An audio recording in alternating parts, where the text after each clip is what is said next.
அநேக நாள் சூரியனாவது நட்சத்திரங்களாவது காணப்படாமல் மிகுந்த பெருங்காற்று மழையும் அடித்துக் கொண்டிருந்தபடியினால் இனி தப்பி பிழைப்போம் என்னும் நம்பிக்கை முழுமையும் அற்றுப்போயிற்று. அநேக நாள் அவர்கள் போஜனம் பண்ணாமல் இருந்தபோது பவுல் அவர்கள் நடுவிலே நின்று, மனுஷரே, இந்த வருத்தமும் சேதமும் வராதபடிக்கு என் சொல்லை கேட்டு கிரேத்தா தீவை விட்டு புறப்படாமல் இருக்க வேண்டியதாய் இருந்தது. ஆகிலும் திடமாயிருங்கள் என்று இப்பொழுது உங்களுக்கு தைரியம் சொல்லுகிறேன். கப்பர் சேதமே அல்லாமல் உங்களில் ஒருவனுக்கும் பிராண சேதம் வராது.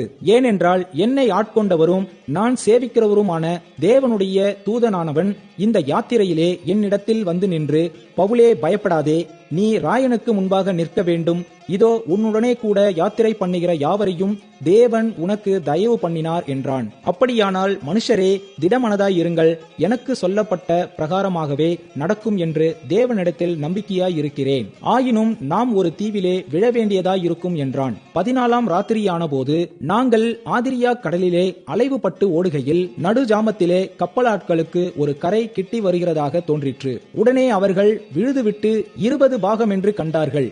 சற்றப்புறம் போன பொழுது மறுபடியும் விழுதுவிட்டு 15 பாகம் என்று கண்டார்கள். பாறை இடங்களில் விழுவோம் என்று பயந்து பின்னணியத்திலிருந்து 4 நங்கூரங்களை போட்டு பொழுது எப்போது விடியுமோ என்று இருந்தார்கள். அப்பொழுது கப்பலாட்கள் கப்பலை விட்டோடி போக வகை தேடி முன்னணியத்திலிருந்து நங்கூரங்களை போடப் போகிற பாவனையாய் படவை கடலில் இறக்குகையில் பவுல் 100க்கு அதிபதியையும் சேவகரையும் நோக்கி, இவர்கள் கப்பலில் இராவிட்டால் நீங்கள் தப்பி பிழைக்க மாட்டீர்கள் என்றான். அப்பொழுது போர்ச்சேவகர் படவின் கயிறுகளை அறுத்து அதை தாழ விழவிட்டார்கள். பொழுது விடிகையில் எல்லோரும் போஜனம் பண்ணும்படி பவுல் அவர்களுக்கு தைரியம் சொல்லி, நீங்கள் இன்று 14 நாளாய் ஒன்றும் சாப்பிடாமல் பட்டினியாய் இருக்கிறீர்கள். ஆகையால் போஜனம் பண்ணும்படி உங்களை வேண்டிக் கொள்கிறேன். நீங்கள் தப்பி பிழைப்பதற்கு அது உதவியாயிருக்கும். உங்கள் தலையிலிருந்து ஒரு மயிரும் விழாது என்றான். இப்படி சொல்லி அப்பத்தை எடுத்து எல்லோருக்கு முன்பாகவும் தேவனை ஸ்தோத்தரித்து அதை பிட்டு புசிக்கத் தொடங்கினான்.